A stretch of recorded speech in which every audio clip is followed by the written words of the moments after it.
నమస్తే రమగారు. నమస్తే జయ.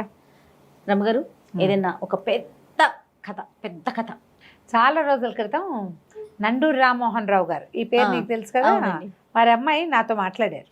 ఓకే. మా నాన్నగారు రాసిన ఫలానా కథ అని. ఆ ఫలానా ఏమిటో నేను ఎంత తనుకు వచ్చినా ఇప్పుడు నాకు గుర్తు రావటం. ఓకే, ఆ రోజు చెప్పారా తను? ఆ రోజు ఆవిడ మాట్లాడారు, ఆ పుస్తకం ఉందా మీ దగ్గర అని అడిగారు. కానీ నేను ఎలా పొరపాటు చేశానో ఆవిడ పేరు నేను ఫోన్లో నోట్ చేసుకోవాలి. ఆ తర్వాత కొన్ని వేల లక్షల కాల్స్ మెసేజ్ల్లో లక్షలు వేరే ఉన్నాయి, కానీ ఆవిడ పేరు మిస్ కొట్టేశాను. ఈ కథ చూసిన తర్వాత నేను చెప్పబోయే కథ చూశాక ఆవిడ చాలా గుర్తొస్తున్నారు. వాళ్ళ బోల్సేపు కబుర్లు చెప్పుకున్నాం మేము. ఓకే. ఎంతసేపు కబుర్లు చెప్పామో. బహుశా ఈ వీడియో చూశాకైనా ఆవిడ మళ్ళీ నాకు ఫోన్ చేస్తే బాగుండు అనుకుంటా. ఎట్లా మిస్ చేశానో అదే. ఒక్కోసారి ఏం చేస్తున్నానంటే తెలుగులో కొన్ని పేర్లు రాసి పెట్టుకుంటున్నా, కొంచెం సమీపంలో చూశాను, ఒక 3-4 నెలల గ్యాప్లో గుర్తుండి చూసేస్తాను. ఆవిడ నాతో మాట్లాడి ఈజీగా 1 సంవత్సరం అయిందని అనుకుంటున్నా. ఓకే. దాంతో మిస్ అయిపోయింది. ఆవిడ అడిగింది ఇదేనో కాదో కూడా నాకు గుర్తులేదు. చిలుక చెప్పిన రహస్యం. నండూరి రామ్మోహన్ రావు గారు చాలా మంచి మంచి ఇంగ్లీషు పుస్తకాలు పిల్లలవి తెలుగులోకి చేశారు. టామ్ సాయరు, హక్కల్ బెర్రీఫిన్, టామ్ మామ ఇల్లు ఇలాంటివి. వాటితో పాటుగా ఆయన కొన్ని కథలు కూడా రాశారు. ఆ రాసిన కథల్లో ఇదొక కథ. ఓకే అండి. ఏమంటారు, చిలుక చెప్పిన రహస్యం. మరి భాష భలే బాగుంటుంది. అవునండి, చాలా సింపుల్గా ఉంటుంది. ఆ పాత కథే అవడానికి. ఇది 12లో వేశారు. ఓకే. 12లో పబ్లిష్ అయింది పుస్తకము. కొంచెం చిరుగుగా ఉన్న బుక్కి కనపడింది నాకు. సరే కథ బాగుంది, సరే వారి పేరు చెప్పేసేయచ్చు. పబ్లిషర్స్ పేజ్ కూడా లేదు. అది దాంట్లో ఒక తారీఖు వేసింది కాబట్టి అది 12లో వేసింది అని అనుకుంటున్నాను నేను. ఓకే. 12లో వేశారు అని. ముందు పేజీ కూడా పోయింది. కాస్త పాతగా ఉన్న పుస్తకం. ఎక్కడ సంపాదించారు? ఏవో పాత పుస్తకాలు వస్తే కొంతమంది ఎవరో పంపిస్తూ ఉంటారు కదా, అట్లా వచ్చింది అనమాట ఒక బుక్. సరే బాగుంది కథ. ఇదేంటంటే ఉజ్జయిని నగరానికి సంబంధించిన కథ. ఒక 4-5 భాగాలు వస్తుంది కొంచెం నిదానంగా వెళ్తే. అలాగే. ఉజ్జయిని నగరానికి విక్రమసేనుడని ఓ రాజుగారు ఉండేవారు. ఈ విక్రమసేనుడికి వివాహం అయింది, సంతానం కలగల. 2వ పెళ్లి చేసుకున్నారు. 2వ భార్యకి సంతానం కలగలేదు. 3వ పెళ్లి, ఇప్పుడు ఇప్పటి రోజుల్లో లాగా 2 భార్యలకి పిల్లలు పుట్టలేదు ఏమిటి అని ముందు ఈయన్ని టెస్ట్ చేసే రోజులు కావు కదా అవి. 3వ పెళ్లి చేసుకున్నారు. కానీ కొంతకాలానికి 3వ భార్య గర్భవతి అయింది. ఓకే. పెద్ద భార్యలు జరిగి ఒళ్ళు మండిపోయింది. ఇది ఒకటి వచ్చింది కొత్తగా కంటానికి అనిపించింది పాప వాళ్ళకి. సరే కొద్ది రోజు కాలం అయింది. సరిగ్గా ఈవిడ చిన్నరాణి, ఆ 3వ రాణి గారు కనబోయే సమయానికి రాజుగారు ఎక్కడికో వెళ్ళాడు. ఆయన రాల. వీళ్ళు ఏం చేశారు, పెద్ద రాణులు ఇద్దరు లాలుచిపడి ఏం చేశారు, పుట్టిన పిల్లవాడిని తీసేశారు. ఒక చచ్చిపోయిన కుక్క పిల్లని ఆవిడ పక్కలో పడుకోబెట్టారు. కుక్క పిల్లని పడుకోబెట్టి ఈ పిల్లాడిని ఏం చేశారు, ఒక తొట్టెలో పెట్టి ఒక బాక్స్ లాంటి దాంట్లో షిప్రా నదిలో వదిలిపెట్టారు. ఈ షిప్రా నది ఏమిటి, క్షిప్రా అంటారు, SHI అనమాట, మెలికష. షిప్రాలో వదిలేరు. వదిలితే ఏమైంది, ఆ వదిలింది మునగల తేలుకుంటూ పోయింది. రాజుగారు వచ్చాడు, చూసేసరికల్లా ఇదిగోండి మీకు మీ ముద్దల గారాబు బిడ్డని చచ్చిపోయిన కుక్క పిల్లని చూపిస్తాను. నిర్ఘాంతపడి కుక్క పిల్ల పుట్టడం ఏమిటి, అది కూడా చచ్చిపోయింది. చిన్నరాణి పొగిలి ఏడ్చింది. రాజుగారు చాలా దిగులు పడ్డాడు. కుక్కను అవతల పారేశారు. అయ్యో ఇదే నా కర్మ, ఇలా జరిగింది అని చాలా బాధపడ్డారు. రాణులు ఇద్దరు కిచకిచా నవ్వుకున్నారు. వాళ్ళ దారిని వాళ్ళు నిశ్శబ్దంగా ఉన్నారు. ఈ షిప్రా నదిలో వేశారు కదా పిల్లవాడిని బుట్టలో పెట్టి, అది అలా తేలుకుంటూ ఎక్కడికో ఆ షిప్రా ఎటు వెళ్తే అటు వెళ్తుంది నదీ ప్రవాహం వెంబడి. అయితే ఈ ప్రవాహం వెంబడి రాజుగారికి సంబంధించిన పళ్ళ తోటలు అవి ఉన్నాయి. ఈ తోటల్లో పనిచేసే ఆయన సుజనమిత్రుడని ఒక ఆయన, ఆ తోట హెడ్ అధికారి. ఆయన షిప్రా నదిలో తెల్లవారుజామున కాలకృత్యాలు తీర్చుకోవడానికి వెళ్ళి చూస్తే అది తేలుతూ కనపడుతున్నాం. ఏమిట్రా ఇది అని చూస్తే పసిపిల్లాడి రోదన వినపడింది. ఈయన పరిగెత్తుకుంటూ నదిలోకి దూకి లాక్కొచ్చాడు దగ్గరికి. చూస్తే ముద్దలకు మూట కట్టే పిల్లవాడు ఉన్నాడు. అప్పుడే పుట్టిన పసికందు. ఆయన తెల్లబోయాడు. ఆ బుట్ట యువతలకి లాగా పిల్లాడిని ఎత్తుకొచ్చాడు. వాళ్ళకి చాలా కాలంగా పిల్లలు లేరు. ఈ చంటి బిడ్డను చూసేసరికల్లా కేరింతలు కొట్టేసింది భార్య ఆనందంతో. దేవుడే ఇచ్చాడు మనకి, నా పూజలు ఫలించి ఇచ్చాడని ఆవిడ కాదు, నా ప్రార్థనలు మన్నించి ఇచ్చాడని ఆయన. చివరికి మొత్తానికి దేవుడు ఒక పిల్లాడిని ఇచ్చాడు. ఈ ఇచ్చిన పిల్లవాడిని దేవదత్తుడు అని పేరు పెట్టి ఆ పురిటి కందుని పెంచుకోవటం మొదలుపెట్టారు. 2-3 సంవత్సరాలు భారంగా గడిచాయి రాజుగారికి. వీళ్ళు ఉత్సాహంగానే ఉన్నారు, పిల్లాడు దొరికాడు కదా. అక్కడ రాజుగారి ఇంట్లో భారంగా గడిచింది. మళ్ళీ 3వ రాణి గారు గర్భవతి అయింది. రాణుల కొళ్ళు మండింది. మళ్ళీ మొదలైపోయింది ఈవిడ. దీని సంగతి చూడాలనుకున్నారు. ఈసారి కూడా ఏం చేశారు, దాదుల్ని మాట్లాడుకుని పురిటికందు ఆడపిల్ల పుట్టింది. ఈసారి పిల్లని తీసేశారు, ఇంకో చచ్చిన కుక్క పిల్లని అక్కడ పెట్టారు. అప్పుడు కూడా ఆ రాజు బయటికి వెళ్ళాడా? బయటికి వెళ్ళాలా, తెలుసుకున్నాడు. కానీ ఆ వాళ్ళు వచ్చే లోపల వీళ్ళు దాదుల్ని మేనేజ్ చేసేసారు. వీళ్ళు పిల్లని మళ్ళీ బుట్టలో పెట్టారు, క్షిప్రా నదిలో వదిలిపెట్టారు. మునిగిపోతుంది ఎక్కడో చోట బుట్ట. మనమే ముంచిన పాపం వద్దనుకున్నారు. అదే ఇందులో కొంచెం ఆలోచన చేశారు వాళ్ళు. మరి నీళ్ళలో వీళ్ళే స్వయంగా ముంచారనుకో పాపం, అదే తేలుకుంటూ పోయి ఎప్పుడో వాడే ఎక్కడో చోట మునిగిపోతాడు. అందుకని పైగా ఈ ఊళ్ళోనే ఏదైనా చేశారనుకో, రాణిగారులు ఎక్కడికైనా వెళ్తే అందరికీ తెలిసిపోతుంది. ఈ ఊళ్ళో చేస్తే చంటి బిడ్డ బయటపడేసరికల్లా అనుమానం వస్తుంది. ఆ క్షిప్ర ఎక్కడెక్కడెక్కడెక్కడో వెళ్తుంది నది. ఆ వెళ్ళే దాంట్లో పడిపోతే ఎక్కడో ఏదో అవుతుంది, ఎవరో ఎవరికి తెలుసు. అందుకని మళ్ళీ చచ్చిన కుక్క పిల్లని పెట్టారు, పిల్లని వదిలిపెట్టేశారు.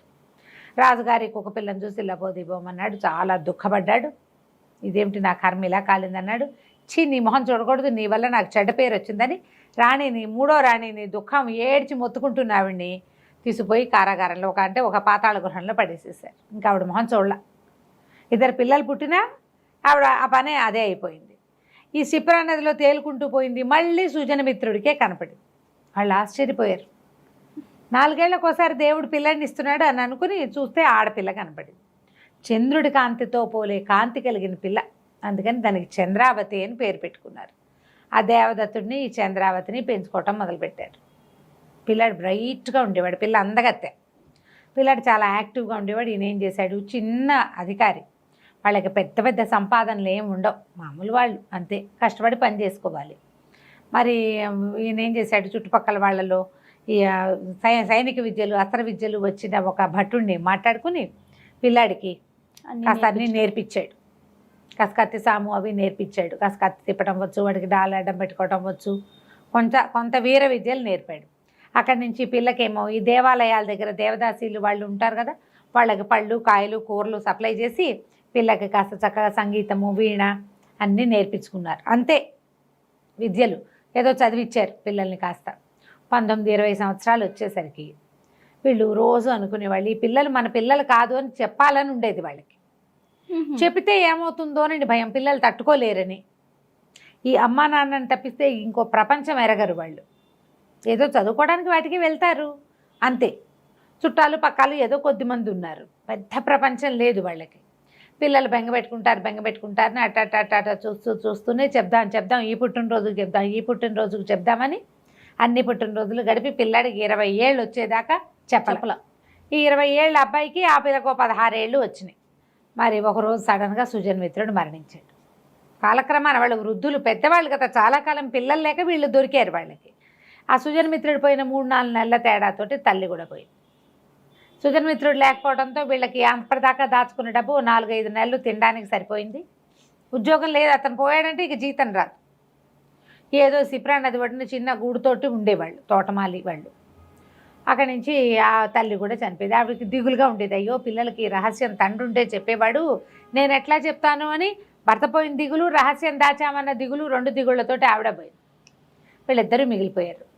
ఏదో ఉన్నవి మన్నవి పెట్టుకుని కొంతకాలం తిన్నాక పిల్లాడు ఏమన్నాడంటే, కుర్రాడు, మరి ఎంతకాలం ఇలా ఉంటాము, నేను తోటల మీద వాటి మీద పని చేయలేను, ఏదో వేరే విద్యలు నేర్చుకున్నాం, రాజుగారు చాలా గొప్పవాడని అందరూ చెప్పుకుంటారు, రాజు దగ్గరికి వెళ్ళి ఏదైనా పని చూసుకొస్తానని చెప్పి వెళ్ళాడు. చెల్లెలకి వెళ్ళేసరికల్లా సరే చాలా పొడుగు ఆజానుబాహువుగా ఉంటాడు ఈ దేవదత్తుడు.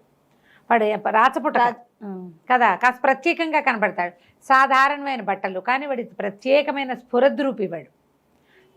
వెళ్తే సరే రాజుగారి దగ్గర లోపల సభాసదులు అందరూ ఉండగానే, రాజు సభలో ఉంటాడు రోజు, లోపలికి వెళ్ళి రాజుగారికి నమస్కారం చేస్తే రాజుకి ఆశ్చర్యం వేస్తే, పిల్లని చూస్తే ఏదో బాగుందనిపించింది. అయితే ఏం చెప్పాడంటే, నేను తోటల అధికారి సుజనమిత్రుడి కుమారుణ్ణి, మా నాన్నగారు చనిపోయారు మీకు తెలుసు కదా, ఏదైనా ఒక ఉద్యోగం మీ దగ్గర మిమ్మల్ని అడిగి చేసుకుందామని వచ్చాను అన్నాడు. అనేసరికల్లా ఈ రాజుకు ఒక మంత్రి ఉన్నాడు, రణవర్మ ఆయన పేరు. ఆయనకి ఏంటంటే ఇలా చిన్న వాళ్ళంటే ఆయనకి గిట్టదనమాట. పైగా డైరెక్ట్గా రాజుని అడిగితే ఆయనకు నచ్చలు. నన్ను కదా ఆశ్రయించాలి మంత్రిని, ఏడేం ఉద్యోగాలు పోసు కూర్చోలేదు, పొమ్మన్నాడు.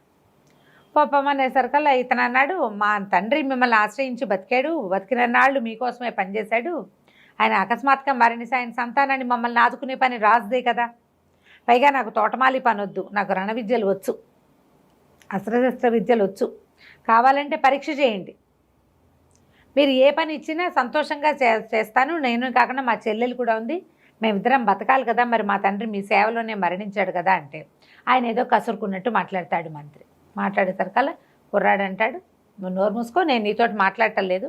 నువ్వున్నప్పుడు నేను నీతో మాట్లాడాలి, నేను రాజు ఉన్నప్పుడు నీతోటి ఎందుకు మాట్లాడాలి, నువ్వు నా మధ్యలో ఎందుకు వస్తావు, రాజుకి సేవకుడికి మధ్యలోకి నువ్వు రావడానికి లేదు, నేను ప్రజల్లో ఒకడిని, నువ్వు మాటలు మానేస్తే మేము మాట్లాడుకుంటాము అనేసరికల్లా ఆయన అన్నాడు, బంధించండి బేండి అనేసరికి కత్తి దూసాడు ఈ అబ్బాయి. కత్తి దూసి, నేను దాన్ని నాకు అసలు కత్తి దుయ్యాలనే లేదు, కత్తి దూసేలాంటి పరిస్థితి తీసుకొస్తున్నాడు ఇతను, కావాలంటే టెస్ట్ చేసుకోండి అని చెప్తున్నా కదా, పరీక్షించండి, నాకు అవకాశం ఇవ్వాలి కదా, నాకు ఒక విద్య వచ్చు, పరీక్షించి నాకు సరిపడా ఉద్యోగమే ఇవ్వండి, పరీక్షించి నేను ఓడిపోతే పోనీ మేము ఇవ్వమని చెప్పచ్చు అనేసరికల్ రాజుగారు కొంచెం తెప్పరిల్లి మంత్రిని ఆగమని ఏమన్నాడు, సరే నువ్వు ఎవరితోటైనా పోరాడగలవంటే పోరాడతానన్నాడు. సరే ఇంచుమించుగా నీ వయసు వాడే ఉన్నాడు, రణవర్మ కొడుకు, ఓకే, జయచంద్రుడు. ఆ దూరంగా అక్కడ నిలబడ్డాడు, కిటికీ దగ్గర ఉన్నాడు చూడు, ఆ అబ్బాయితోటి పోరాడు. మీ ఇద్దరు యుద్ధం చేసి నువ్వు కనుక గెలిస్తే అప్పుడు నీ ఉద్యోగం సంగతి చూస్తానన్నాడు. ఈ సభని ఆనుకునే ఒక పెద్ద ప్రాంగణం లాంటిది ఉంది, క్రీడా ప్రాంగణం. ఇక్కడ ఏదైనా చిన్న యుద్ధాలు అవి సంభవించినప్పుడు, అది ఇట్లా పోటీలు వచ్చినప్పుడు ఈ సభలో ఉన్న జనమంతా అందులోకి షిఫ్ట్ అవుతారు. సరే ఆ కుర్రాడు వచ్చాడు. ఆ కుర్రాడు ఇతనికంటే ఓ 2 ఏళ్ళు 3 ఏళ్ళు పెద్దవాడు, వీడు కొంచెం చిన్నవాడు కదా, 20 ఏళ్ళ వాడు, ఓ 2 ఏళ్ళు పెద్దవాడు జయచంద్రుడు. వీడు సన్నగా పొడుగ్గా చువ్వలాగా ఉన్నవాడు ఈ అబ్బాయి. అతను కొంచెం పాలు వెన్న మీగడలతోటి పెరిగాడు. వీళ్ళేమో మామూలు కాయ కష్టం చేసుకునే ఇంట్లో వాళ్ళు కదా, కొంచెం నాజుగ్గా కనపడుతున్నాడు కానీ బలంగా ఉన్నాడు, కొంచెం స్టైలిష్గా ఉంటాడు, పైగా బట్టలు అవి మంచివి. వీడికి ఏముంది, కొంచెం అక్కడక్కడ చిరుగులు పడిన సామాన్యమైన కావిరంగు బట్టలు ఈ అబ్బాయివి. రాజుగారి ఇళ్లలో ఉండే బట్టలు వీళ్ళవి వేరుగా ఉంటాయి కదా. సరే ఇద్దరు క్రీడా ప్రాంగణంలోకి వెళ్ళారు, బ్రహ్మాండంగా యుద్ధం చేశారు, కత్తి యుద్ధం. ఈ జయచంద్రుడు దేవదత్తుడు దెబ్బ ఎట్లా ఉంటుందంటే కత్తి డాలు విరిగిపోయేంత బలమైన దెబ్బలు. మొరటివాడు, కాయకష్టంతో పెరిగినవాడు. అతనికి ప్రాక్టీస్ తోటి లాఘవంగా, అంటే పెద్ద గురువుల దగ్గర నేర్చుకోవడం వల్ల తప్పించుకోవడం వచ్చు, మెలకువలు బాగా తెలుస్తాయి. వాడు మెలకువతోటి వీడు బలంతో చచ్చేలా యుద్ధం చేశారు. ఒక దశలో ఇద్దరి కత్తులు విరిగిపోయింది. కత్తులు విరిగిపోయేసరికల్లా అందరూ నిర్ఘాంతపోయారు. ఈ కుర్రాళ్ళిద్దరూ ఒకళ్ళనొకళ్ళు కావలించుకున్నారు. నువ్వు ఎంత బాగా ఫైట్ చేసావంటే నువ్వెంత బాగా ఫైట్ చేసావు, ఒకళ్ళనొకళ్ళు మెచ్చుకుంటారనమాట. రాజుగారు చాలా సంతోషించి ఏమన్నాడు, అశ్వదళానికి అధిపతిని చేస్తున్నాం, అశ్వశాల అధ్యక్షుడు, గుర్రాలు కొనటం అమ్మటం ఇలాంటి పనులు చేయాలి, ఈ పనులలో ఉండమని పెట్టుకున్నారు. అక్కడి నుంచి వీళ్ళిద్దరూ చాలా స్నేహితులయ్యారు. మీ నాన్న ఏమిటి అట్లా ఎందుకు బిహేవ్ చేస్తాడని ఎడమెంట్గా చేస్తాడు ఆ రణవర్మ మంత్రి. ఆయన అంతే, ఆయన ధనం లేని వాళ్ళని మనుషుల్లాగా చూడు, పైగా వేరు చిన్న జాతులు అంటే పని చేసుకునే వాళ్ళు కదా, వాళ్ళ మీద ఒక చిన్న చూపు నీకు అంటాడు. నాకు అలాంటివి ఏం లేవు, నా ఉద్దేశం అది కాదు, మనుషులు ఎవరైనా మనుషులే, మనం వేసుకునే బట్టల్లాగా మనం వేసుకునే జాతులు కూడాను అని చెప్తాడు. ఆ రోజు నుంచి వీళ్ళిద్దరూ చాలా ఫ్రెండ్షిప్గా ఉంటారు, జయచంద్రుడు దేవదత్తుడు. రణవర్మకి చాలా మంటగా ఉంటుంది కానీ సరే ఏదో అవకాశం, కొడుకు గెలవకపోవటం ఓడిపోవటంతో సమానంగా భావిస్తాడు. వాడితో మాట్లాడద్దు వెళ్ళొద్దు అంటాడు కానీ వీడు బెండే కుర్రాడు. వీళ్ళిద్దరూ కలిసి తిరుగుతూ ఉంటారు బాగా, ఉద్యోగంలో చక్కగా స్థిరపడతాడు. 7-8 నెలలు 10 నెలలు అయిపోతుంది. ఒకరోజు జయచంద్రుడు దేవదత్తుడిని కలవడానికి వాళ్ళ ఇంటికి వెళ్తాడు. అక్కడ ఈ అమ్మాయిని చూస్తాడు, చంద్రావతి పిల్ల, మహాందమైన పిల్ల, చాలా అందంగా ఉంటుంది, చక్కగా వీణ వాయిస్తుంది. ఇక ఆ అమ్మాయికి అతుక్కుపోతాడు ఈ అబ్బాయి.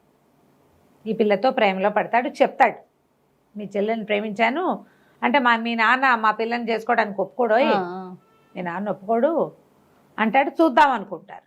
ఇది ఇలా ఉంటుండగా ఒక విచిత్రమైన సంఘటన జరుగుతుంది. దేవదత్తుడిని అశ్వశాలాధిపతిగా చేశారు, అశ్వశాల అనకూడదు, అశ్వదళాధిపతిగా చేశారు. ఈ అశ్విక దళాలు ఏం చేసేవాడు, ఇతను గుర్రాలను కొనేవాడు, పాత గుర్రాలను నమ్మించేసేవాడు, కొత్త గుర్రాలను బ్రీడ్ చేయించడము, ఆ తర్వాత గుర్రాల మీద వీళ్ళకి వెళ్ళడానికి అంటే గుర్రం మీద ఉండే యుద్ధం చేసేందుకు ఒక దళాన్ని యుద్ధం చేశాడు. సంవత్సరంలో చాలా మార్పులు చేశాడు. ఏడాది గడిచింది. ఈ ఏడాదిలో జయచంద్రుడు చంద్రావతితో ప్రేమలో పడ్డాడు. వస్తూ పోతూ ఉండేవాడు వీళ్ళింటికి. ఆ అమ్మాయి కూడా అతనంటే ఇష్టపడడం మొదలుపెట్టింది. బాగుంది, రోజులు గడుస్తున్నాయి. అయితే ఈ అబ్బాయికి స్నేహాలు ప్రేమలు హడావిడి అబ్బాయికి లేదు, దేవదత్తుడికి లేదు. అతనికి చెల్లెల్ని చూసుకోవటం, తన ఉద్యోగం చూసుకోవటం, హుందాగా చక్కగా ఉండేవాడు. చుట్టుపక్కల అందరు ఆడపిల్లలు వాడికేసి చూసిన అబ్బాయి చూసేవాడు కాదు ఎవరికేసి, అసలు ఆ ధ్యాస లేనివాడు అనమాట. ఒకనాడు మహాకాళ దేవాలయానికి వెళ్ళాడు. మహాకాళ దేవాలయం ఉజ్జయిని మహానగరం గురించి చెప్తున్నాం. ఉజ్జయినిలో మహాకాళుడే గొప్ప అద్భుతమైన దేవాలయం కదా. దేవాలయానికి వెళ్ళాడు. స్వామి దర్శనం చేసిన తర్వాత చీకటి పడతాం. చీకటి పడే వేళకి ఏంటంటే అక్కడ ప్రమథగణాలు నాట్యం చేస్తాయని, మహాకాళుడు స్వయంగా నృత్యం చేస్తాడని, తాండవం చేస్తాడని చెప్పుకుంటారు. సాయంత్రం అయ్యేసరికల్లా చండహారతి అని ఒక హారతి ఇస్తారు. బాగా ఇవి మోగిస్తూ ఢక్కాలు మోగిస్తూ హారతి అది ఇస్తారు. ఈ హారతి వేళ అయిపోయింది. అదంతా చూశాడు. సరే ఆ ప్రసాదం ఏదో ఇస్తే అది చేత్తో పుచ్చుకుని అట్లా దేవాలయం వెనక వైపుకి నడిచాడు. ఊరికే చల్లని గాలి వస్తుంది. పౌర్ణమి దాటిపోయింది. పౌర్ణమి వెళ్ళిపోయి చివరి 10 రోజులు గడిచేసరికల్లా వెన్నెల తగ్గిపోతుంది. కను చీకటిగా ఉంది. సాయంకాలం 6:30 ఆ ప్రాంతానికి చీకటి పడిపోయింది. ఇతను వెళ్తుంటే దేవాలయం వెనకాల పెద్ద పురాతనమైన మర్రి చెట్టు ఒకటి ఉంది. పగలు చూస్తేనే భయం వేస్తుంది. మహాదట్టమైన చెట్టు, అది కదులుతూ ఉంటే అదేదో విరుచుకుపడేలా లాగా కనపడుతుంది అనమాట. ఆ చెట్టు కింద ఎవరో కూర్చున్నారు. ఎవరో ఒక ఆయన సాక్షాత్తు వీరభద్రావతారం లాగా ఉన్నాడు. విభూది పుండ్రాలు, తర్వాత ఏమో గట్టిగా జటలు బిగించి కట్టుకున్నాడు. పక్కన ఒక దండం. బాగా పెద్ద పర్సనాలిటీగా కనపడుతున్నాడు కానీ పొట్టివాడు ఆయన. ఎత్తరి మనిషి కాదు, విశాలమైన భుజాలు అవి. అసలు వీరభద్రావతారమే బాస్పట్ల వేసుకుని కూర్చున్నట్టుగా కనపడింది. దగ్గరికి వెళ్ళి నమస్కారం చేశాడు. సిద్ధపురుషుడు ఎవరో. ఆయన కళ్ళు తెరిచి అదే పనిగా చూసేసరికి చిన్న బెదురు వచ్చింది లోపల. ఇట్లా గురుస్థానంలో ఉన్న వాళ్ళు మనకేసి చూస్తే మనకి టెన్షన్గా ఉంటుంది, ఏదో చెప్పబోతున్నారని. అయితే ఏమన్నాడు, ఎలా ఉన్నావు అని అడిగాడు. ఆయన ఉరుగుతున్నట్టుంది ఆయన గొంతు. సరే, మీ చెల్లెలు నువ్వు ఉద్యోగం చేస్తున్నావు, బాగుంది. అయితే తోటమాలి బిడ్డలు ఏమైనా నమ్ముతున్నావా అని అడిగాడు. నిర్ఘాంతపోయాడు. అదేమిటి, తోటమాలి పిల్లల్ని కామా మేము? పడిపోయింది లోపల, డక్కు పడింది అనమాట. తోటమాలి బిడ్డలు అని చెప్పుకుంటున్నావు, నమ్ముతున్నావా అని అడిగితే కాదు అని అర్థం, అంతే కదా. అప్పుడు పాదాలు పట్టుకున్నాడు. అయ్యా నన్ను రక్షించండి, మాకు తెలీదు, సుజన్మిత్రుడే మా తండ్రిగా అని మేము అనుకుంటున్నాము. ఆయన తండ్రి కాదు అని అనుకోవడం నాకు సుతరాము ఇష్టం లేదు. ఆయనే నా తండ్రిగా ఎల్లగా ఎప్పటికీ నాకు ఆయనే కావాలి. కానీ అనుకుంటున్నావా అంటే కాదన్న ఒక భావం మీ మాటలో వినపడుతోంది. ఈ రహస్యమా, అది మాకు ఎట్లా తెలుస్తుంది, మేము ఎట్లా తెలుసుకోగలుగుతాం అంటే చాలా సాహసకృత్యాలు చేయాలన్నాయి అన్నాడు ఆయన. అనేసరికల్లా ఇతనికి కుర్రాడికి ఏంటంటే అట్లా ఏవో చేయాలని ఊహ. ఓహో, సాధారణ మగపిల్లలాగా అమ్మాయిల కేసు చూసి ఏదో సరదాపడి అలాంటి వేషం లేదు వీడి దగ్గర. ఒక విపరీతమైన ఆసక్తి ఉన్నవాడు. అది ఒక చిన్న లివింగ్లో ఉండటం వల్ల అట్లా లోపల దబాయించి పెట్టి ఉండింది. ఏదైనా చేసేయాలంటే అవకాశం ఏదో పైకి ఎక్కేయాలి. ఓ తాడో పురికొస్తైనా కనపడితే అది పుచ్చుకెక్కుతారు. ఏమీ లేని నున్నటి గోడ మీద ఊహలు ఎట్లా వస్తాయి? ఏదో ఒక ఉద్వేగం ఉంటుంది లోపల. దానికి ఆసరా ఒకటి, ఏదైనా ఒక మెట్టు, ఒక తాడ ఆసరా, ఒక సహాయం, ఒక చెయ్యి, ఒక సలహా వస్తే అప్పుడు ఈ లోపల ఎంతూసియాజం ఉన్నవాళ్ళు పైకి ఎగురుతారు. లేకపోతే ఉన్న పరిస్థితులతో రాజీ పడి ఉండాలి. అబ్బాయికి రాజీ పడే ధోరణి లేదు. సాహసాలు చేయాలంటే చేస్తానన్నాడు. సాహసం అనగానే రక్తం ఉరకలేసింది బడికి. ఏదైనా చేస్తానన్నాడు. అయితే ఈయన ఏమన్నాడు, ఇక్కడికి 100 ఆమడల దూరంలో సింహగిరి అని ఒక కొండ ఉంది. చాలా పెద్ద కొండ, కానీ దాని గోడలు అద్దంలా నున్నగా ఉంటాయి. పైకి ఎక్కలేరు ఎవరు. కొండ ఎట్లా ఉంటుంది, అద్దంలా ఉంటుంది, ఎగిరి దిగిరిగా ఉంటుంది, ఈజీగా ఎక్కుతారు. అవును, ఏదో కొండలో కొంత ప్రాంతం ఎక్కలేని తనంగా ఉంటుంది, నూనె పెక్కిపోయి. మొత్తం కొండంతా అద్దంలా ఉంటుంది అంటున్నాడు ఈయన. మానవ మాత్రులు ఎక్కలేరు. ఆ కొండ కొసన ఒక పెద్ద కోట. ఆ కోటకి రాక్షసుడు ఒక రాజు. రాక్షసుడే దానికి రాజు. వాడెవడంటే మన బకాసురుడి వంశంలో చివరివాడు, రాక్షస జాతిలో ఆఖరివాడు. వాడు ఇంకా బతికే ఉన్నాడు. వాడు అక్కడ రాజ్యం చేస్తున్నాడు. ఆ ప్రాంతవాసులు ఎవ్వరూ ఆ కొండెక్కలేరు, కొండెక్కరు, కోటకు వెళ్ళరు, విరుచుకు తింటాడు వాడు.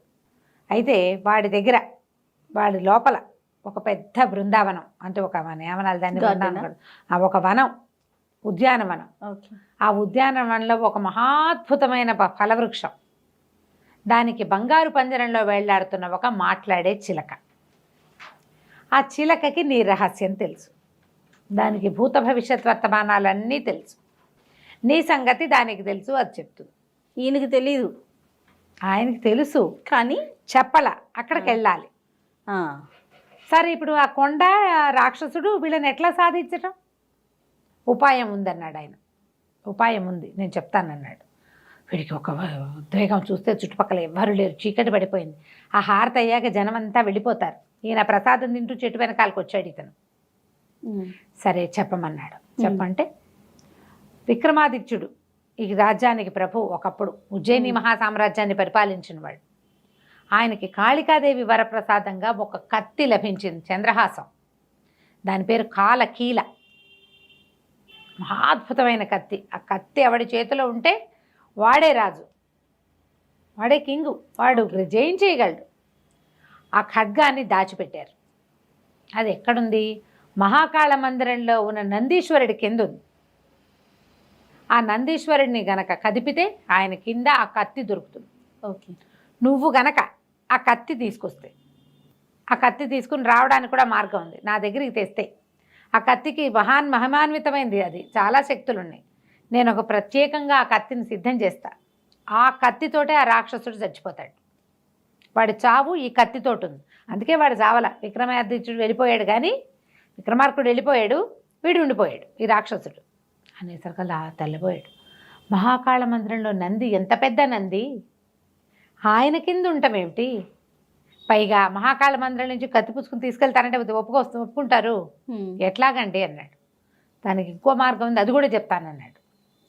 రాత్రి నువ్వు మహాకాళ మందిరంలోకి వెళ్ళిపో.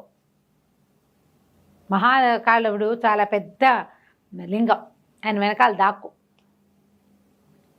దాక్కుంటే అందరు వెళ్ళిపోయి తాళాలు వేసేస్తారు. నువ్వు బయటకు వచ్చి నందీశ్వరుని కదుపు. ఈ నందీశ్వరుడు కదలడు, చాలా పెద్దవాడు నందీశ్వరుడు. అందుకని ఒక ప్రత్యేక భస్మం, ఇదిగో అని ఒక భస్మం ఇచ్చాడు పొట్లం. ఇదేంటంటే మా గురువుగారు కైలాసం నుంచి తెచ్చారు. శివపార్వతులు ఇద్దరు, పరమేశ్వరుడు పార్వతీదేవిని ఆలింగనం చేసుకున్నాడు ఒక దీంట్లో తాండవ సమయంలో. అప్పుడు వారి ఒంటి నుంచి రాలిపడిన బూడిద ఇది, భస్మం రాలిపడింది. మా గురువుగారు సేకరించి తెచ్చిచ్చారు. ఇది మహాద్భుతమైంది, మహామహిమాన్వితమైంది.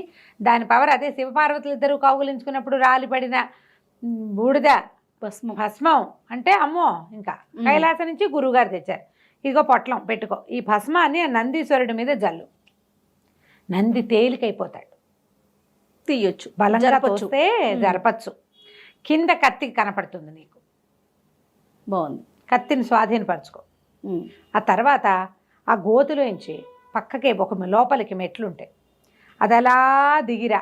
మెట్లు దిగ్గా నువ్వు మళ్ళీ మెట్లు ఎక్కుతావు. ఎక్కిరా. ఎక్కితే బాగా ముందుకు వచ్చాక ఒక నీకు ఇనప గడియ కనపడుతుంది, ఇనప తలుపు. ఆ గడి అది నీ వైపే ఉంటుంది. ఆ గడి ఉన్న ద్వారం ఎక్కడికి వెళ్తుంది అంటే శ్మశానానికి దగ్గరలో ఉన్నటువంటి పాడుపడిన కాళికాలయంలోకి తెరుచుకుంటుంది ఆ సొరంగం.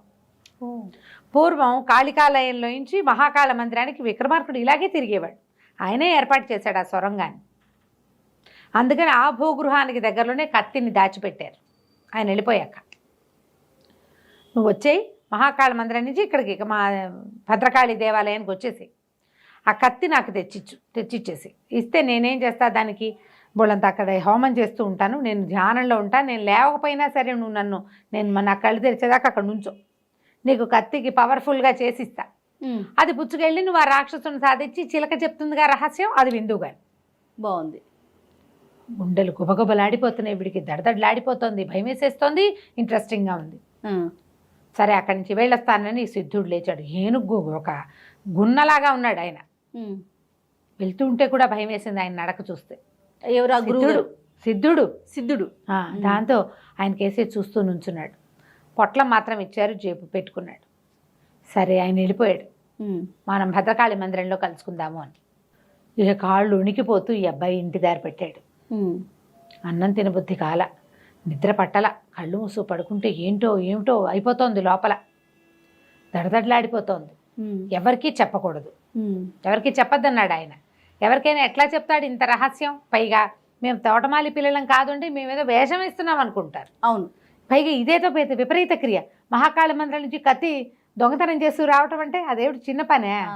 అందుకని చెప్పదలుచుకోలే, ఊరుకున్నాడు. ఆలోచించాడు. సరే బాగానే ఉందనుకొని మర్నాడు అంతా అన్యమనస్కంగానే ఉన్నాడు. చెల్లెలు అడిగి ఏమిటనే అట్లా ఉన్నావు అని అడిగింది, చెప్పల. జయచంద్రుడు కనపడ్డాడు, అతను అడిగాడు, చెప్పల. అన్యమనస్కంగానే ఆలోచిస్తూనే అశ్వశాలకి అశ్వదళాన్ని పరీక్షించడానికి వెళ్ళాడు. సాయంకాలం మళ్ళీ మహాకాళ మందిరానికి వెళ్ళిపోయాడు. చేసేయాలి అది. మహాకాళ మందిరానికి వెళ్ళిపోయాడు. వెళ్ళాక ఏం చేశాడు, చీకటి పడుతుండగా దేవాలయంలోకి వెళ్ళి ప్రదక్షిణ చేయటానికి వెళ్ళి శివలింగం వెనకాల దాక్కున్నాడు. చీకటి పడిపోయింది. 7 అయ్యేసరికల్లా గుడి మూసేసి అందరు వెళ్ళిపోయారు. నిర్మానుష్యంగా స్వామివారి దగ్గర వెలిగించినటువంటి శివలింగం దగ్గర వెలిగిస్తారుగా దీపారాధనలు. వాకిట్లో పక్కన వీళ్ళు శివపార్షదులకి చేతుల్లో పెట్టినటువంటి కాగడాలు, ఆ వెలుగులో మహోజ్వలంగా కనపడుతోంది మహాకాళ మందిరం. పైగా మామూలుగా ఉంటే శివలింగం చూస్తే మామూలుగా ఉంటుంది, జనం ఎవరు లేకపోతే ఎట్లా ఉంటుంది? అవును, భయంగా. తను చేయబోతున్నది తప్పో ఒప్పో తెలియదు. ఏదో బృహత్తర కార్యక్రమం అక్కడెక్కడికో పోవటం వేరు. ముందు ఇక్కడి నుంచి కత్తి తీయద్దు. అక్కడి నుంచి ఏం చేశాడు, శివుడికో నమస్కారం చేసి ఈ నందీశ్వరుణ్ణి తోయబోయాడు. తోసాడు. శక్తి అంతా ఖర్చు పెట్టాక కొంచెం కదిలింది. ఓహో కదులుతోందని తన కత్తి దాని పెడిని దాని సందుకు తోసాడు. చెమటలు పోసేసినాయి. గాలి లేదు మందిరంలో. కాగడాలు బట్టి వెచ్చదనం, ఊపిరాడకుండా ఉంది లోపల. మొత్తానికి ఎట్లా గోట్లా తోసాడు బయటికి. తోసేసరికల్ అడుగుని ఇట్లా చతురస్రాకారంలో ఒక గొయ్యిలాగా కనపడుతోంది. అందులోకి దిగితే కత్తి కనిపించింది. తలుక్కుమంది ఒక్కసారి. అది వెలుతురు తగిలేసరికి కళ్ళకద్దుకున్నాడు. లేపితే బరువు మామూలు కత్తుల్లాగా లేదు, మంచి బరువు. మన ముందు తరాల్లో ఉన్న వాళ్ళు భారీ కాయలు అయి ఉంటారని చెప్పుకుంటాం. అవును. విక్రమాదిత్యుడు ఎంత మనిషో ఆయన కత్తి ఎంత కత్తో. అది కాళికాదేవి వరప్రసాదం. ఆ కత్తిని తీసి గట్టెక్కాడు పైకి. నందీశ్వరుడు పక్కన నిలబడి కత్తిని బాగా అటు ఇటు కదిపి మెల్లిగా అలవాటైంది. ఆ కత్తిని హ్యాండిల్ చేయగలగాలి కదా, హ్యాండిల్ చేశాడు. సరే కుదిరింది. కళ్ళకద్దుకున్నాడు. అదేమి ఇంతకాలం అయింది, ఆయన ఎప్పుడో పరమపదించాడు. తుప్పు గిప్పు పట్టల, బ్రహ్మాండమైన వర, నవరత్నాలు పొదుగున్నాయి దాని మీద. ఆ కత్తి కూడా ఎలా ఉందంటే అది లోహపు ముక్కతో చేసినట్టుగా ఉంది, పంచలోహాల్లాగా కనపడుతుంది. ఉల్కాశకలం అయి ఉంటుందంటారు ఆయనకి ఇచ్చింది. దాని రంగు దాని ఆ తూకము వేరేగా ఉందన్నమాట. సరే కత్తి పెట్టుకున్నాడు. మహాకాళుడికి ఇంకో నమస్కారం చేసి ఆ గోతిలోకి దిగి కింద నుంచి నందీశ్వరుణ్ణి లాగేశాడు. నందీశ్వరుడు యథాప్రకారం కూర్చున్నాక చూస్తే కాలికి కిందగా ఒక పక్కగా తను దిగిన గోతికి ఒక పక్క మెట్లు కనపడ్డాయి. మెట్లు దిగడం మొదలుపెట్టాడు. ఇక దిగాడు. దిగుతూనే ఉన్నాడు. తడొచ్చేసింది. ఏం చేస్తున్నాను నేను అనిపించింది. పొరపాటు చేశానేమో అనిపించింది. కాళ్ళు ఉడికిపోతున్నాయి, ఊపిరి అందటల్లా. ఓ చోట కూర్చున్నాడు. కూర్చోగానే చటుక్కమని స్ట్రైక్ అయింది ఒక విషయం. దేవదత్తుడు కాలకీలని చేజిక్కించుకున్నాడు. నందీశ్వరుని జరిపాడు, కాలకీలను తీసుకున్నాడు, దిగాడు. మెట్లు నడుస్తూ ఉంటే ఎప్పటికీ తరగని మెట్లమలో అతనికి భయం వేసింది. సడన్గా ఒక విషయం స్ట్రైక్ అయింది. ఏం స్ట్రైక్ అయిందంటే, మొదట సిద్ధుడు ఏం చెప్పాడు ముందు భాగంలో విన్నాం మనం. అవును. అతను ఒక భస్మం ఇచ్చి శివపార్వతులు ఇద్దరు ఆలింగనం చేసుకున్నప్పుడు రాలిపడిన భస్మం మా గురువుగారు తెచ్చారు, ఆ భస్మం చల్లితేనే నందీశ్వరుడు కదులుతాడు అని చెప్పాడు. అవును. కానీ ఇక్కడ భస్మం చల్లలా, ఇతను మర్చిపోయాడు ఆదుర్దాలు. ఇది ప్రాణాంతకమైన పని, భగవత్ సంబంధమైన వ్యవహారం. అవును. శివాలయంలో దాక్కోవటం రాజద్రోహం, దైవద్రోహం కూడాను. తప్పు కదా ఇదంతా, దొంగతనంగా గుళ్ళో ఉండటం. ఆ హైరాణలో ఇతను ఆ భస్మం చల్లటం మర్చిపోయాడు. ఆ భస్మపు పొట్లం దట్టిలో భద్రంగా ఉంది. చూస్తే లింగం కదిలింది. ఎలా కదిలింది? నంది కదిలింది. నంది ఎలా కదిలేడు అంటే ఎవడు కదిపినా కదులుతుందన్నమాట. అర్థమైపోయింది. వీడెవడో నాకు అబద్ధం చెప్పాడు, నన్ను ఇందులో ఇరికించటం కోసం దైవము, శివాలయము, శివుడు, హిమాలయాలకు వెళ్ళటాలు లేదా కైలాసానికి వెళ్ళటం మా గురువుగారు, నేను సిద్ధుడిని, నీ జీవిత రహస్యాన్ని దొంగ నాటకం ఆడాడు అని అనిపించేసింది. తప్పు చేశాను, దైవాపరాధం చేశాను. నందీశ్వరుడి మీద నమస్కారం చేయాలి కానీ ఆయన కదిపి చేయకూడదు. ఏం చేయాలో తెలియదా, కానీ కాలకీల మాత్రం చేతిలో ఉంది. ఇదేం కల కాదు, ఇది కాదు, ఖచ్చితంగా మనం చేసాం. సరే ఇంకా గుండె దిటవ్ చేసుకున్నాడు. ఆ సిద్ధుడి సంగతి చూడాలనుకున్నాడు. ఇక నడవటం మొదలుపెట్టాడు. అట్లాగే కాళ్ళు ఉనికిపోతూ, గుండెలు దడదడలాడుతూ, భయంగా, పాపభీతితోటి, దైవాపరాధం చేశామేమోనన్న బెంగతోటి నడవగా నడవగా నడవగా నడవగా నడవగా చివరికి అతనికి గోడ చీకటిగా ఉంది, ఒక గోడ మొహానికి తగిలింది. అతనికి ఉలిక్కి పట్టాడు. మనమైనా సడన్గా మొహానికి అడ్డం వస్తే ఏం చేస్తాం? మెట్లు దిగుతుంటే సడన్గా ఏదైనా అడ్డం వస్తుందని ఊహించాం కదా. ఆ మెట్ల చివర ఒక ఇనప తలుపు, అది తడిమి చూశాడు. అది పెద్ద తలుపులాగా ఉంది. గడియ లోపల భాగంలోనే పెట్టుంది. లోపల అంటే ఈ వైపు గడి వేశారు. సరే ఆ గడియని జరిపితే అది ఎట్లా ఓపెన్ అవుతోంది, ఇట్లా పైకి తెరుచుకుంటోంది తలుపు. బాగా ప్రయత్నం చేసి అతి కష్టం మీద ఏనాటిదో ఆ తలుపు దాన్ని కదిపితే అది ఇట్లాగా భూమి మీద నుంచి, అంటే ఒక ఫ్లోర్ మీద నుంచి ఇట్లా పైకి వెళ్ళినట్టుంది. ఆ పైకి ఎక్కడానికి ప్రయత్నం చేశాడు. అది ఒక పెద్ద పురాతనమైన దేవాలయం.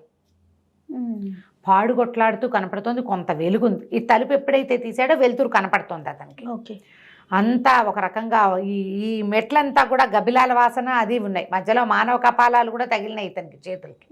నేను కూడా అలాగే అయిపోతానా, నాలాగే ట్రై చేసిన వాడు ఎవడైనా ఇలా అయిపోయాడా, భయం వేస్తుంది కదా, అనుమానాలు కదా, అనుమానాలు. అక్కడి నుంచి చూస్తే వెలుగు వచ్చాక అతనికి చుట్టూతో అంతా పరిశీలిస్తే ఏదో ఒక సమున్నతమైన విగ్రహం దాని వెనకాల తను ఉన్నట్టుగా తెలుస్తుంది. మంత్రాలు లాంటివి ఏవో సన్నగా ధ్వనులు వినపడుతున్నాయి, కాగడాలు ఉన్నాయి, కొంచెం ధూపపు వాసన వస్తోంది. దీపారాధన, ధూపము, తర్వాత ఏమో కాగడాల వాసన, అది తెలిసింది. మెల్లిగా పైకి ఎక్కి వెళ్ళేసరికల్లా ఒక జేజి విగ్రహం అమ్మవారిది, చాలా పెద్దది. దాన్ని చుట్టుకుని, ఆ విగ్రహాన్ని చుట్టుకుని ముందుకెళ్ళాడు. ముందుకెళ్తే ఒక పాడుగొట్లాడుతోంది, అమిత పాతది పెద్ద మహాకాళి విగ్రహం, నాలిక చాచి భీకరాకారంలో ఉన్నటువంటి చండిక విగ్రహం అది.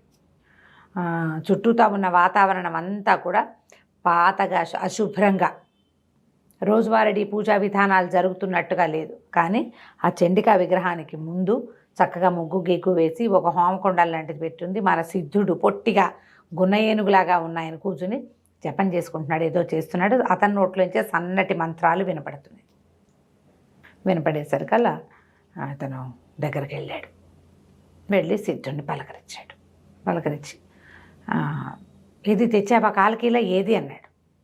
ఆనంగానే, నాయన వచ్చావా, క్షేమంగా రాగలిగేవా, భయమే లేదు కదా, నందీశ్వరుని మళ్ళీ జరిపావా, లాంటి ఏ వాక్యాలు లేవు అక్కడ. వాడు కాలకీల కోసమే చూస్తున్నాడు. తను తేలేడు, తనే తెచ్చుకోవచ్చు. ఇప్పుడు ఆ నందీశ్వరుని జరిపి వీడే ఎందుకు తెచ్చుకోలేదు? అప్పుడు స్ట్రైక్ అయింది అబ్బాయికి. వీడు కానీ ఆ కత్తి నాతో తెప్పించి దాంతోటే నన్ను ఏమైనా చంపేసే ప్లాన్ వేసాడా, బలివ్వబోతున్నాడేమో అనిపించింది. ఎందుకంటే ఈ కనపడుతున్న విగ్రహము ఆవిడ ఇట్లా ఉన్నది కాదు, ఇలా ఉంది, భయంకరంగా రక్తం కోరుతున్నట్టుగా కనపడుతోంది అమ్మవారు. తల్లి స్వరూపం ఇలాంటి స్వరూపం ఎందుకు ఉంటుందో, ఆ స్వరూపానికి ఇలాంటి వాళ్ళకి ఎట్లా ఇదవుతుందా అని అనిపించింది. అడిగేసరికి కత్తి సంగతి సరే, ఇవ్వు కత్తి ఇచ్చేసేయి నాకు అనేసరికి నేను చచ్చినా ఇవ్వను అన్నాడు. పిడుగులాగా వినిపించింది అనమాట శబ్దం. నేను ఇవ్వను నీకు కత్తి అంటే నిర్ఘాంతపోయాడు సిద్ధుడు. అక్కడి నుంచి దండం పుచ్చుకొని కలబడ్డాడు వీడి మీద, దేవదత్తుడి మీద. ఇద్దరు హోరాహోరీ యుద్ధం చేశారు. కత్తి ఇచ్చేసేయమంటాడు. వీడి చేతిలో ఇంత బారాడు కత్తి ఉంటే, ఈ మంత్రదండ చిన్న దండాలు ఉంటాయి, దండం ఏ మూలకి, వీడు దండాన్ని కొట్టేశాడు. ఓకే. ఆయన అట్లాగే అది ఎట్లా ఉన్నాడంటే, కుర్రాడు వీడేమో 22 ఏళ్ళ వాడు, కొంచెం యుద్ధ విద్యలు వచ్చినవాడే, కొంచెం కాదు బాగా వచ్చినప్పటికీ ఆ సిద్ధుడు 200-300 సంవత్సరాల వయసు ఉన్నవాడు, పైగా ఎంతో కాలం మంత్రసిద్ధి ఉన్నవాడు. వాడి బలమే వేరు. బాగా బాహుబాహ యుద్ధమైంది. కత్తి మాత్రం వదిలిపెట్టలే దేవదత్తుడు. చివరికి ఏం చేశాడు, ఒక కత్తితోటి వీడు పొట్టలో పొడిచేశాడు సిద్ధుడు. మెడన్నరకల పొట్టలో పొడిచేసరికల్లా సిద్ధుడు ఆహని తన రక్తం తను చూసేసరికల్లా ఏడుస్తూ పడిపోయాడు.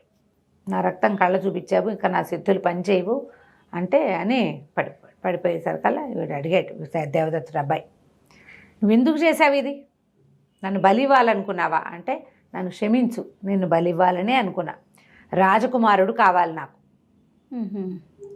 నేను బలి ఇవ్వాలని అనుకున్నాను, అందుకనే తీసుకొచ్చాను. కానీ మరి నా జీవిత రహస్యం చెప్తానన్నావు కదా, అంటే నేను చెప్తానని చెప్పలేదు కదా, నాకు తెలుసు, కానీ నేను చెప్పను, నీకు చెప్పలేను ఇప్పుడు. ఆ రహస్యం చెప్పగలిగే మంత్రసిద్ధి అంతా పోయింది.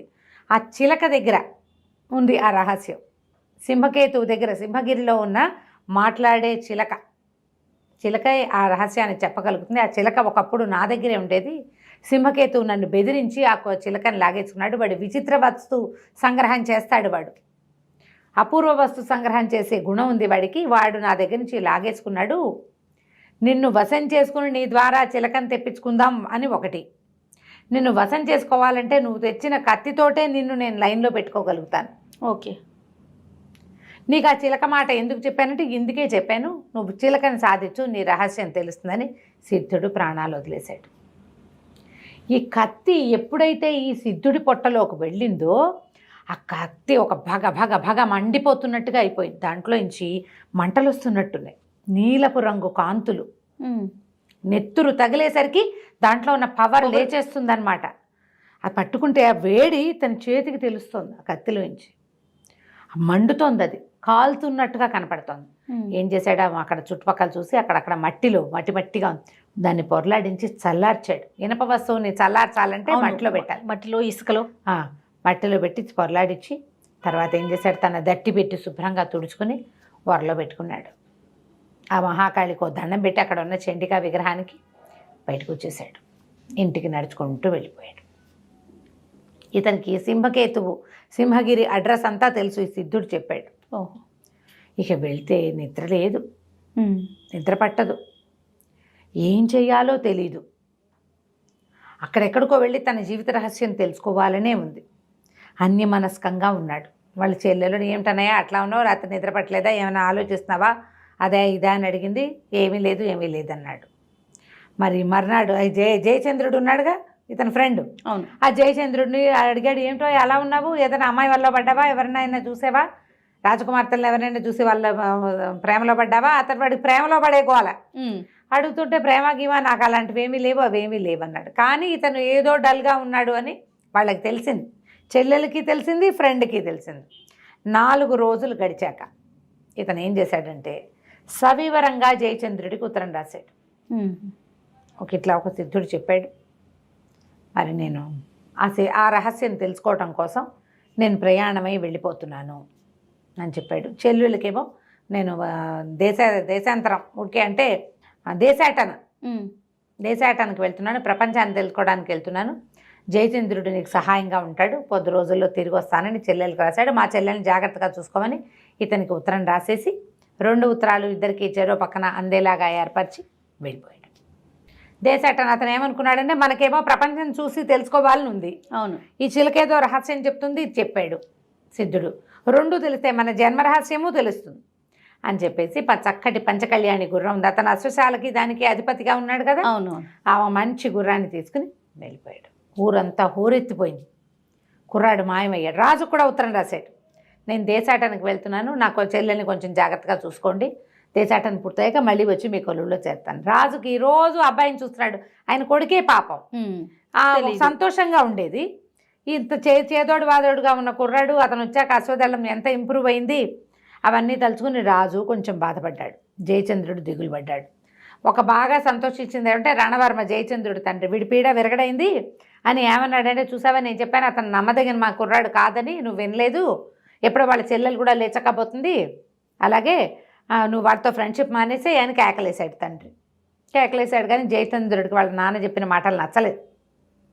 చాలా దిగులుగా ఉన్నాడు. పోయి అమ్మాయి చెల్లెల్ని చూసి వచ్చాడు. అతని చెల్లెల్ని వెళ్ళొద్దన్నాడు, కానీ వాళ్ళ నాన్న వెళ్ళేవాడు.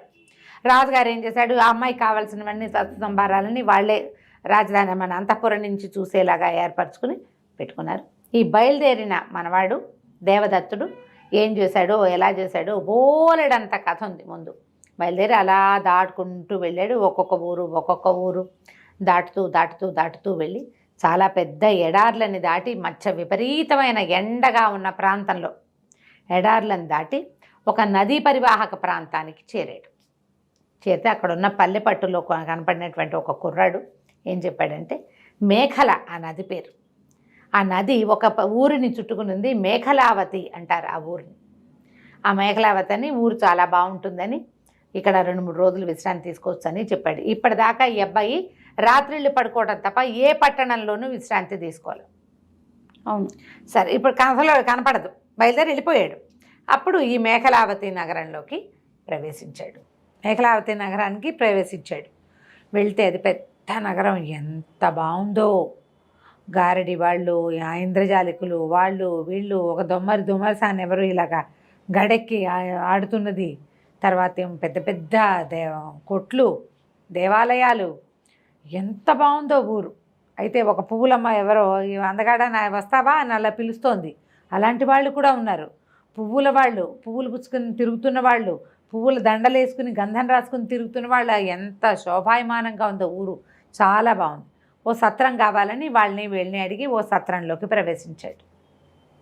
సరే, సత్రం చక్కగా బాగుంది. వాళ్ళు గుర్రాన్ని తీసుకుపోయి కట్టేశారు, ఎక్కడో కసగడ్డి ఉన్న చోట కట్టేశారు. మరి ఇతనికి కాళ్ళు కడుక్కోవడానికి నీళ్ళు ఇచ్చి స్నానానికి దానికి ఏర్పాటు చేశారు. బాగుంది. ఇక సత్రానికి ఆ నిర్వాహకుడికి ఒక కూతురు ఉంది, కాంచనమాల ఆ పిల్ల పేరు. అతనిసేపు వీడికేసే చూస్తుంటుంది, అబ్బాయికేసే. సరే, ఆ పూట ఏదో మాట్లాడించుకున్నారు, ఒకళ్ళనొకడు మాట్లాడుకున్నారు. కొంచెం అమ్మాయి కాంచనమాల అంటే, మరేది బంగారంలాగా లేవే నువ్వు అని అన్నాడు. మీదేం ఊరు అంటే, మాది ఉజ్జయిని, నా పేరు దేవదత్త. అంటే, మరి నేను దేవుడు ఇచ్చాడు, ఆ పేర్లు ఏవో పెట్టుకుంటారు అని మాట్లాడుకున్నారు. కొంచెం స్నేహం కలిసిందనమాట. మర్నాడు ఉదయం ఇతను అల్పాహారం చేసే సమయంలో పెద్ద పెద్దగా కేకలు వినబడ్డాయి. అమ్మాయి ఏడుపు వినపడేసరికల్లా ఈ హాల్లోంచి లేచి బయటకు వచ్చాడు. ఆ కాంచనమాలని చెంగుపుచ్చుకుని లాగుతున్నాడు ఎవడో ఒకడు. వాడేమో ఒక రాజపురుషుడిలాగా కనపడుతున్నాడు. కత్తిడాలు ఉన్నాయి, పెద్ద భీకరాకారం, దుబ్బుగా ఉన్న కనుబొమ్మలు, ఇంత మీసాలు, పెద్ద భారీకాయుడు. కొంతమంది రాజసైనికులు నిలబడ్డారు. లబోదిబోమని ఏడుస్తుంది ఆ పిల్ల.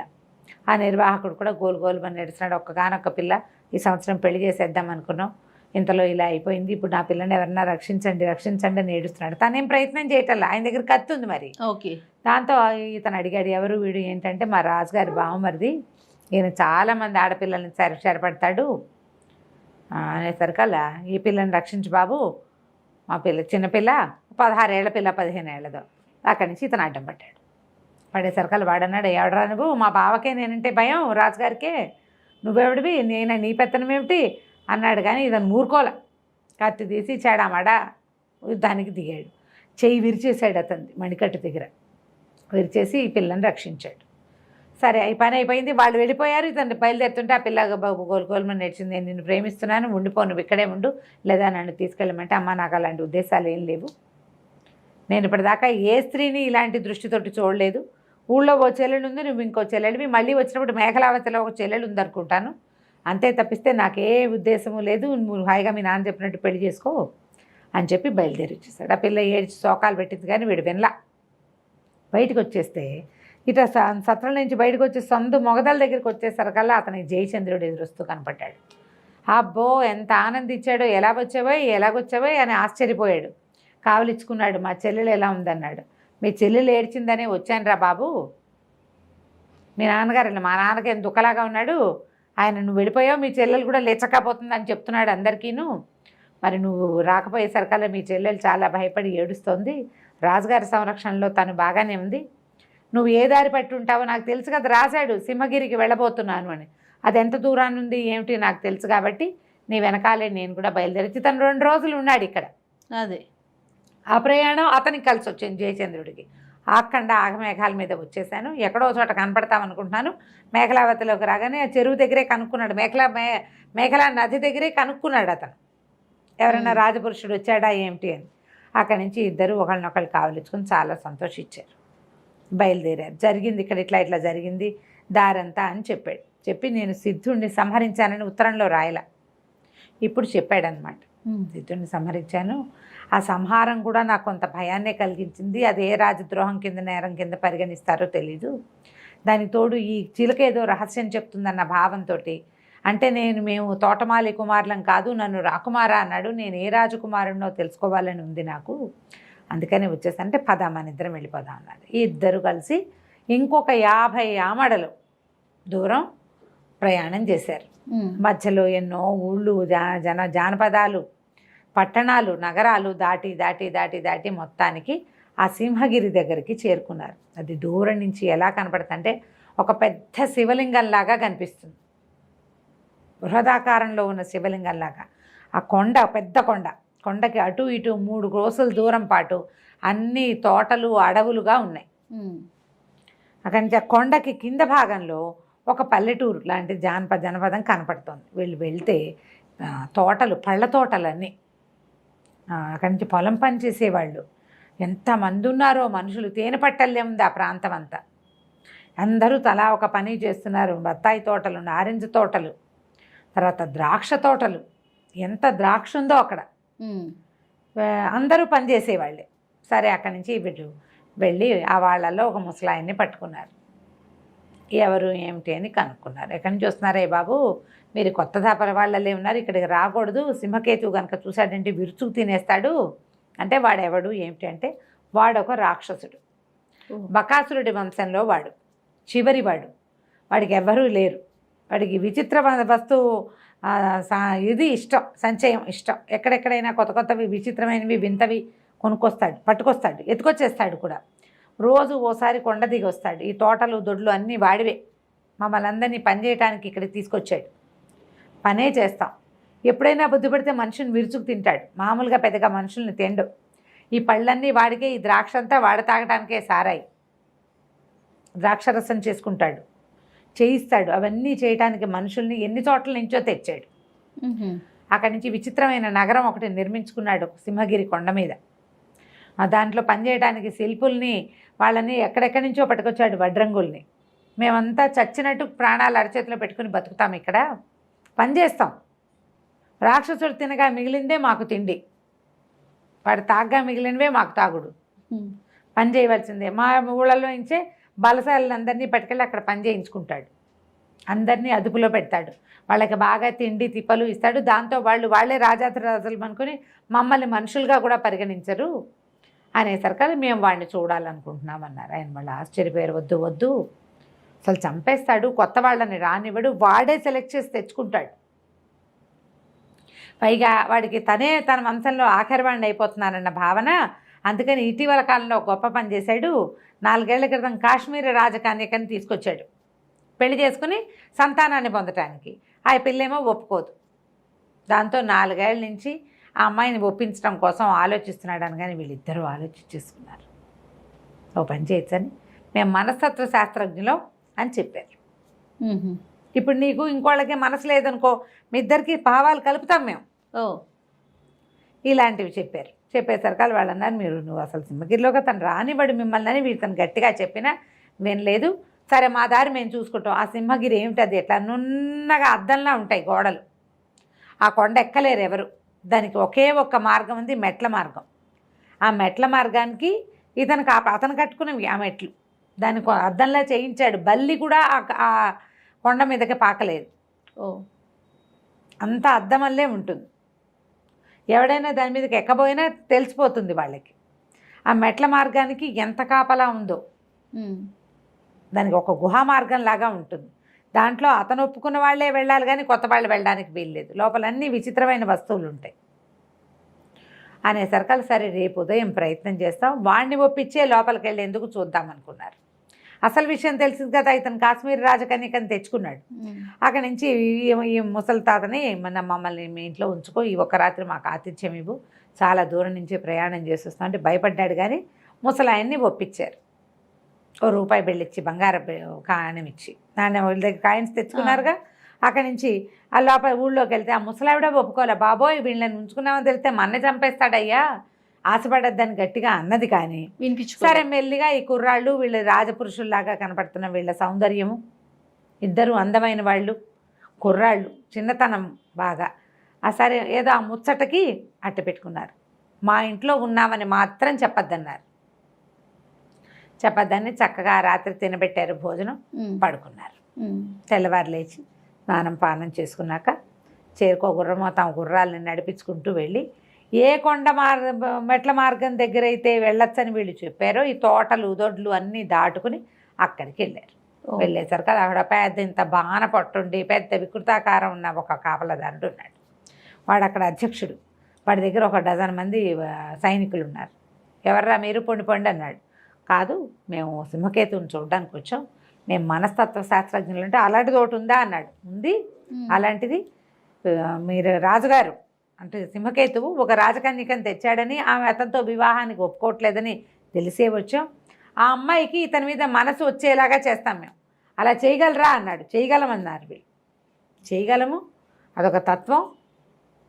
అంటే వీళ్ళు ఏమన్నా నాకు కూడా రామ్మొలక్కాయ లాంటి పిల్ల మీద మనసు అయింది, అది ఒప్పుకోవట్లేదు, దాన్ని కుదురుస్తామంటే నీకేం బ్రహ్మాండంగా ఉన్నావు, నిన్నెందుకు ఒప్పుకోవద్దు, బ్రహ్మాండంగా ఒప్పిస్తాం, ముందు రాజుగారి పని చూడండి, తర్వాత నీ పని చూస్తాం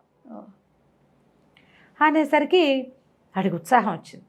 ఉండండి మీరు ఇక్కడే ఉండండి, నేను పైకి వెళ్ళి చెప్పొస్తానండి. మెల్లిగా వాడి బాణబజ్జ మోసుకుంటూ మెట్లన్నీ ఎక్కి పైకి వెళ్ళాడు. వెళ్ళాక కిందకు వచ్చాడు. మళ్ళీ సరే రమ్మన్నారు, చూస్తామన్నారు.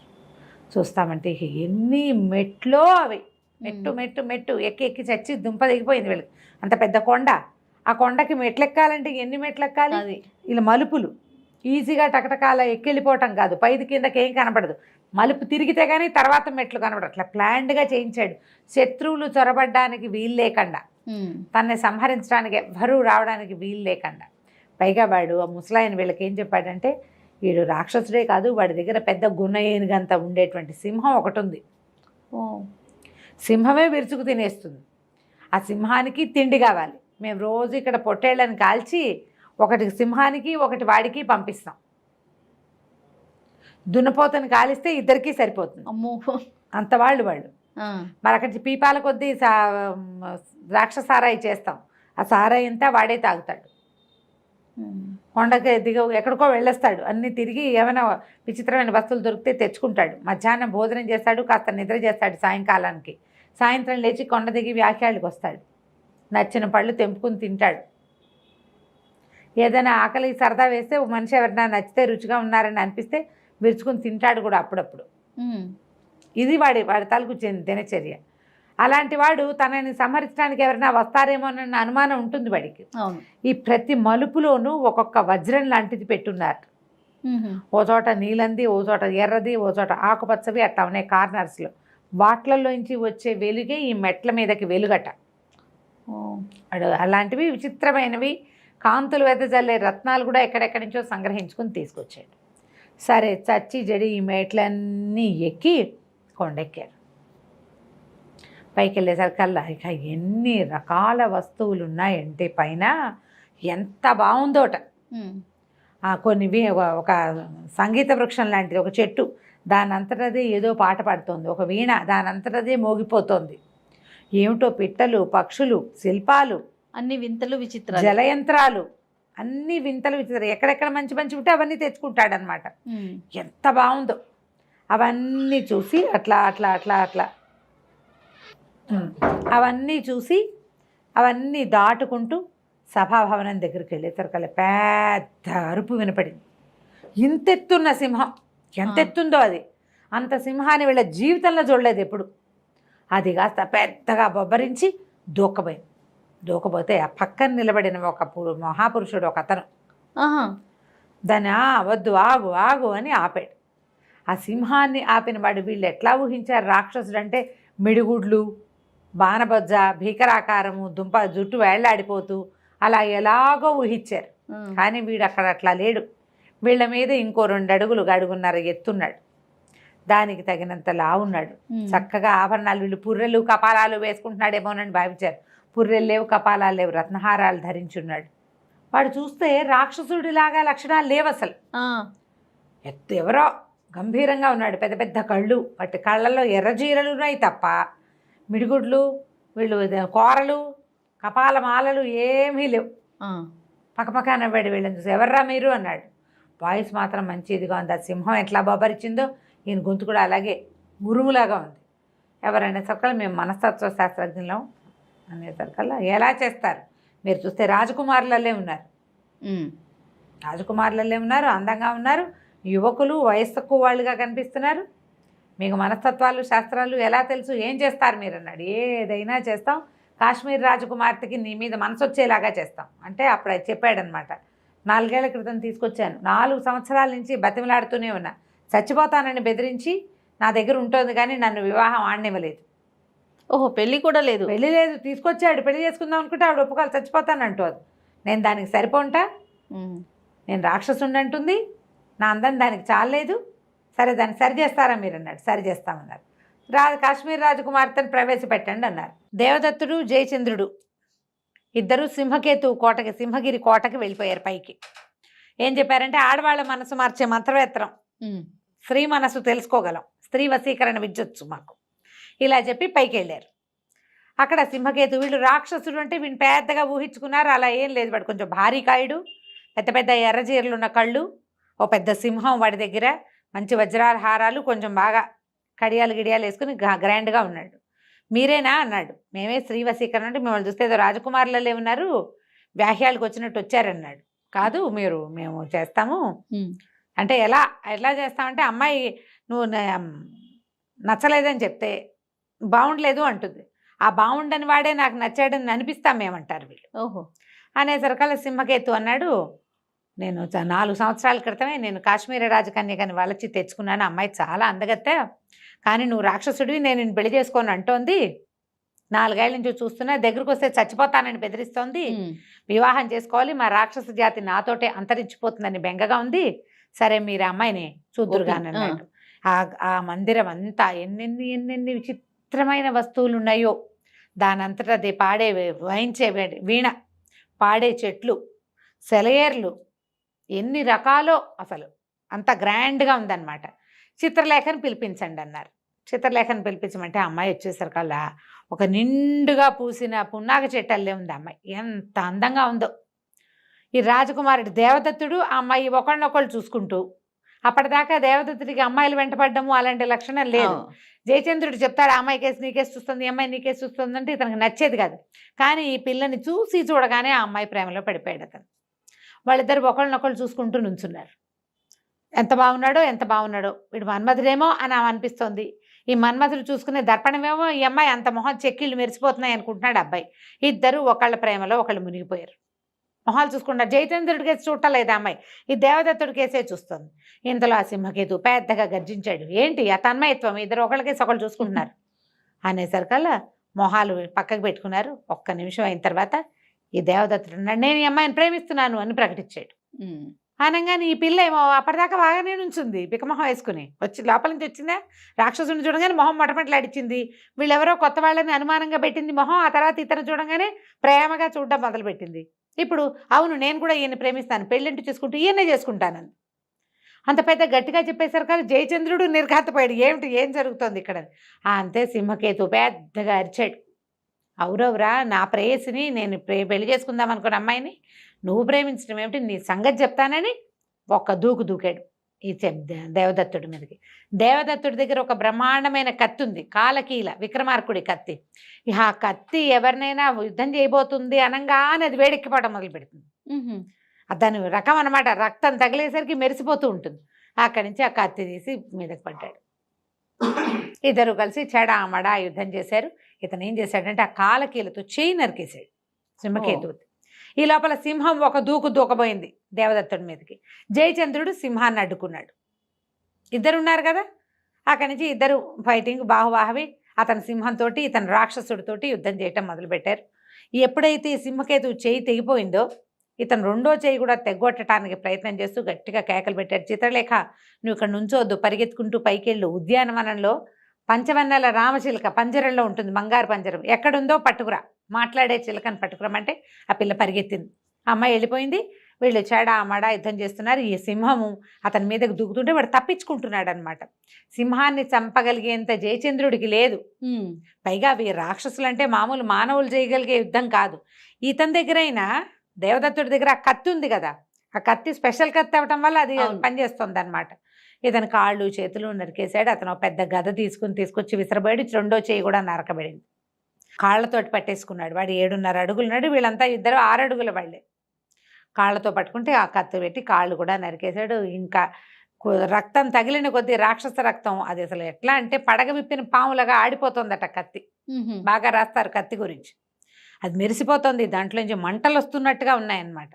సరే ఇది 4 కాళ్ళు చేతులు నరికేసి పడిపోగానే ఇతను వెళ్ళి ఆ సింహాన్ని ఎదుర్కొంటున్న జయచంద్రుడి పక్కన నిలబడ్డాడు. ఆల్రెడీ కాళ్ళు చేతులు నరకడం వచ్చేసింది, ప్రాక్టీస్ అయిందిగా. సింహం కాళ్ళు కూడా నరికేశాడు. చివరికి సింహాన్ని సంహరించాడు. పెద్ద మోత ఎప్పుడైతే ఈ రాక్షసులు పడిపోతున్నాడో ఈ దాసదాసి జనం ఎంతమందో ఉన్నారు కదా దగ్గర, అందరూ పరిగెత్తారు. తను పడిపోతుంటే సహాయానికి కేకలు పెట్టాడు వాళ్ళని రమ్మని. వాళ్ళు ఎందుకు వస్తారు? వాళ్ళంతా మనుషులు కదా, బలవంతంగా ఇక్కడ పనిచేస్తున్నారు. భయంతో కిందకి పరిగెత్తుకెళ్ళి ఊళ్ళోకి వెళ్ళిపోయారు వాళ్ళంతా. ఆ కొండ మించి దిగేసి యుద్ధం జరుగుతోంది. వచ్చిన రాజకుమారులు ఎవరో ఇద్దరు వచ్చారు కదా, వాళ్ళు యుద్ధం చేస్తున్నారు. మనస్తత్వ శాస్త్ర నిపుణులు అని చెప్పారు, సైకాలజిస్టులు అని చెప్పారు, కానీ ఫైటింగ్ జరుగుతోంది. అక్కడి నుంచి ఏమైంది, ఇలా పరిగెత్తుకుంటూ వెళ్ళిన ఆ అమ్మాయి ఆ పంజరం పుచ్చుకుని తీసుకొచ్చింది. అదొక పెద్ద చిలక. అది ఎట్లా ఉందంటే ఇంద్రధనుసులోంచి ఒక ముక్కని విరిచి చిలకని చేసినట్టుగా ఉంది. రంగురంగుల తోక దానికి. అక్కడి నుంచి జయము జయము దేవదత్తునికి అన్నది. అనగానే ఆశ్చర్యపోయారు. చిలక అంత స్పష్టంగా మాట్లాడడం తెలీదు. అయితే ఎప్పుడైతే వీడు పడిపోయాడో, పడిపోగానే రాక్షస జాతి అంతరించింది చిత్రలేఖ అని అరిచాడు. కాదు, అంతరించలేదని చెప్పింది చిలక. ఇతను చిత్రలేఖకి చెప్తున్నాడు, అయిపోయింది వీడితో ఆఖరి రాక్షసుడు. వీడేమిటి చిత్రలేఖను ఎందుకు తెచ్చుకున్నాడు? పెళ్లి చేసుకుని ఇంకో పిల్లాడి కంటే రాక్షస జాతి ముందుకెళ్తుందని. ఇక సంతానం లేదు, చచ్చిపోయాడు కదా. కేకలు పెట్టేసరికల్లా కాదు, మానవులలో అంతర్భాగంగా ఉంటారు రాక్షసులు. ఇప్పటిదాకా రాక్షసులు వేరు మనుషులు వేరు అనుంది. వీడు పోయాడు, వీడి గుణాలు ఆల్రెడీ మనుషుల్లోకి ఎక్కిపోయినాయి. ఓహో, మానవుల్లో దానవ గుణాలు ఉండవు, ఉంటాయి రాక్షస గుణాలు. అలా కలిసిపోయి ఎవడు మనిషో ఎవడు రాక్షసుడో తెలుసుకోలేకుండా అయిపోతుంది అన్నది. అనగానే తన చిలక దగ్గరికి పరిగెత్తుకొచ్చాడు. ఆ పంజరంలో ఉన్న చిలకకి నమస్కారం చేశాడు. నువ్వేనా సిద్ధుడు చెప్పిన చిలక అన్నాడు. నేనేనంటే నా జన్మరహస్యం నీకు తెలుసా అని అడిగాడు. తెలుసు, కానీ ఇప్పుడు చెప్పను. దానికి సమయం సందర్భం కావాలి, వెళ్ళిపోదాం పద. ఇంతలో ఏమైంది, కింద నుంచి ప్రజలంతా కేకలు పెట్టుకుంటూ కొండ దగ్గరకు వచ్చారు. వీళ్ళేమో ఆ చిలకని చేత్తో పుచ్చుకుని ఆ చిత్రలేఖని వెంబడి పెట్టుకుని దిగేశారు. పైన రాక్షసుడు మరణించాడు, సింహం మరణించింది. సైనికులంతా పారిపోయారు. ఆ చిత్ర విచిత్ర వస్తువులన్నీ అక్కడే ఉండిపోయాయి. కిందకి దిగిరాగానే దేవదత్తుడు ప్రకటన చేశాడు, రాక్షసుడిని సంహరించాం. పైనున్న సంపద అంతా, ఆ కొండ మీద ఉన్న సంపద అంతా మీ ఊరు వాళ్ళదే. మీరే కష్టపడి ఇక్కడ వ్యవసాయం చేసి పళ్ళ తోటలు పెంచి భూమిని తవ్వి ఎన్నో రకాల పనులు చేసి సంపద అంతా సృష్టించారు. ఆ సంపద అంతా మీదే. ఏ ఏ దేశాల నుంచి మిమ్మల్ని ఇక్కడికి తీసుకొచ్చాడో మీ దేశాలకు వెళ్ళిపోండి. ఈ రాత్రి ఉత్సవం చేసుకుందాం. ఇతన్ని సంహరించిన సందర్భంగా రేపొద్దున మాకు 4 గుర్రాలు పుంజు ఒక రథాన్ని సిద్ధం చేయండి, మా దారిని మేము వెళ్ళిపోతాం. ఈ ప్రాంతము, ఈ కొండ, అందులో ఉన్న సంపద పూర్తిగా మీదే, మాకేమీ అక్కర్లేదు. చిత్రలేఖను రక్షించాను, వాళ్ళ అమ్మ వాళ్ళ ఇంటికి పంపించేస్తా. ఇది నేను ఒక చిలకని మాత్రం తీసుకెళ్తున్నాను, నేను ఈ చిలక కోసమే ఇంత దూరం వచ్చానని చెప్పాడు. ఆ రాత్రి బ్రహ్మాండంగా పండగ చేసుకున్నారు. మొట్టమొదటి ఒక వృద్ధుడు వీళ్ళకి ఆసరా ఇచ్చాడు కదా, వాళ్ళ ఇంట్లో ఉన్నారు చాలా సంతోషంగా. మర్నాడు పొద్దున 4 గుర్రాలు పూంచిన ఒక రథంలో, రాక్షసుడిదే ఆ రథం, ఆ గుర్రాలు వాడివే, అన్ని ఎక్కేసి దాంట్లో ఎక్కి జయచంద్రుడు సారథ్యం వహిస్తుండగా ఈ దేవదత్తుడు ఆ చిత్రలేఖను పక్కన పెట్టుకుని ఆ బంగారు చిలక ఉందిగా, అది ఉన్న బంగారు పంజరాన్ని తన ఎదురుగుండా పెట్టుకుని తీసుకుపోయాడు. చిలకని 2-3 సార్లు అడిగాడు, ఇప్పుడు నేను నీకు రహస్యం చెప్పనండి. అప్పుడు నువ్వెవరు ఏమిటి అని అడిగితే, వ్యాస మహర్షి నా తాత, సుఖమహర్షి నా తండ్రి. సుఖమహర్షి వల్లనే నేను చిలక రూపంలో జన్మించాను. అప్పుడు ఆయన నాకు చిరంజీవిగా వరం ఇచ్చారు మా తాత. నేను ఎప్పటికీ బతికే ఉంటాను, నాకు మరణం లేదు.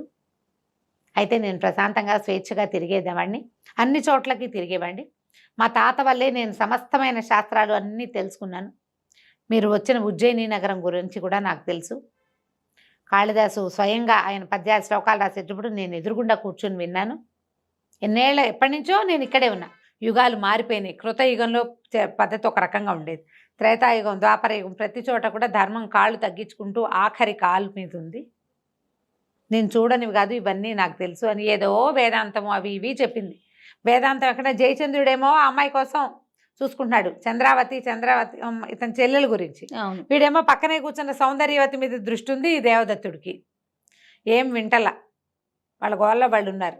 అయితే ఈ చిలక రకరకాల మంచి మంచి కథలు చెప్తూ ఇంటికి తీసుకెళ్ళండి, మీకు అక్కడ రహస్యం చెప్తాను. సరే, తెల్లవారి 2-3 రోజులు గడిచేసరికల్లా, అంటే ఇప్పుడు అంతకుముందు వాళ్ళు ప్రయాణం చేసినప్పుడు నెలలు గడిచినాయి. ఇప్పుడు కొంచెం తక్కువ సమయం పట్టింది, కానీ మొత్తానికి వెళ్ళారు. మధ్యలో మేఖలావతిలో వీళ్ళు ఆగారు కదా, వీళ్ళిద్దరు కలుసుకున్న ప్లేస్, అక్కడికి వెళ్ళి తాము ఏ సత్రంలో మొదట బస చేశాడో అక్కడికే వెళ్ళాడు. అప్పుడు చూసిన అమ్మాయి ఇప్పుడు లేదు, ఆ పిల్ల పెళ్ళైపోయింది. సరే, అక్కడ 2 రోజులు ఆగారు. ఇట్లా ఆగుతూ ఆగుతూ మొత్తానికి కొన్ని రోజులకి ఉజ్జయిని నగరానికి చేరారు. అయితే ఏం చెప్పిందట చిలక, ఈ అమ్మాయికి చిత్రలేఖ అదిగో నీ అత్తవారిల్లు, అంటే సరే వీళ్ళు అత్తవారు ఎవరు అని అడిగాడు అనమాట అబ్బాయి. అక్కడికి వెళ్ళాకే చెప్తానంది. ఎలా అడిగినా చిలక మాత్రం నిజం చెప్పలే. సరే వీళ్ళు తిరిగి వచ్చారని అదని తెలుసుకున్నారు. ప్రజలంతా ఆశ్చర్యపోయారు.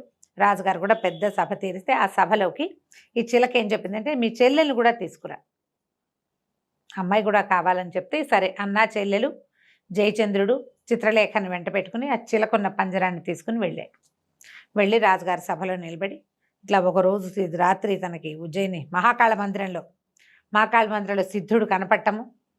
ఆయనేమో ఇట్లా ఒక నా జీవిత రహస్యం చెప్తానన్నాడు. మేము తోటమాలి పిల్లలం కాదని చెప్పాడు, కానీ నిజం చెప్పలేదు. అది సిద్ధుడిదే ఈ చిలక ద్వారా తెలుస్తుందని నిజం చెప్పాడు.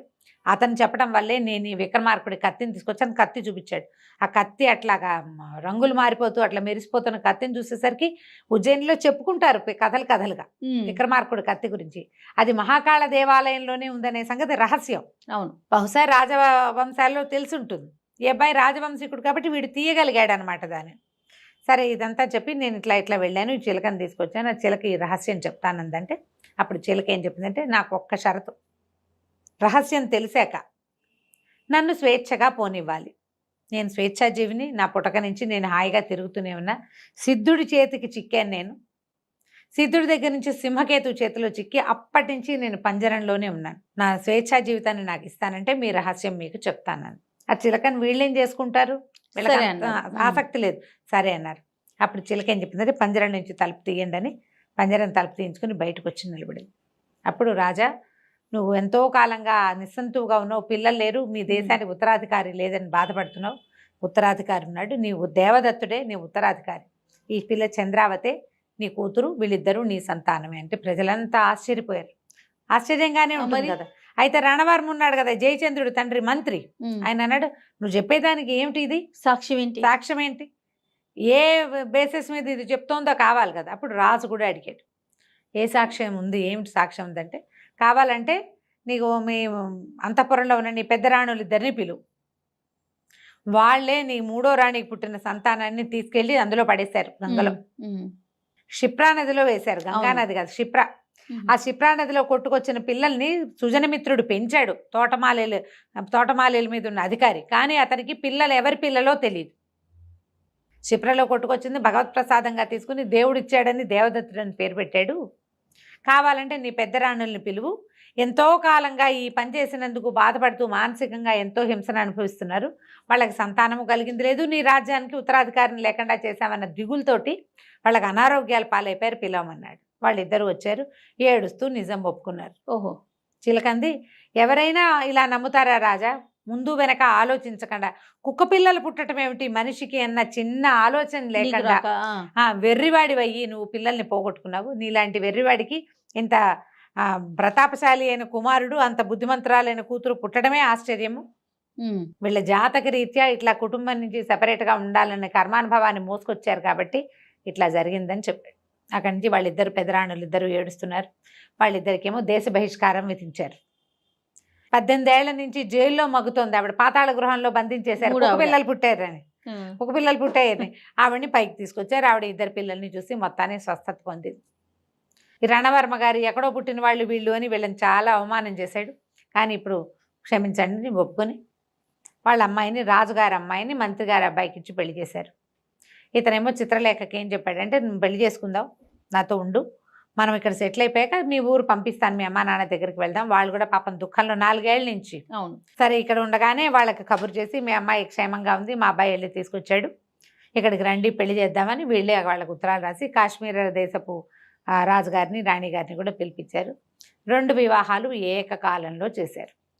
ఒకేసారి పెళ్లి చేసుకుని ఇతను ఈ రాజ్యానికి, ఉజ్జయిని మహానగరానికి, కాశ్మీర రాజ్యానికి కూడా రాజు అయ్యాడు దేవదత్తుడు. జయచంద్రుడు మంత్రిగా 2 రాజ్యాల్లోనూ తన ప్రతిభ చూపిస్తూ ఎంతో కాలం ముందుకెళ్ళారు. కథ కంచికి మనం ఇంటికి. సూపర్. నమస్తే. నమస్తే.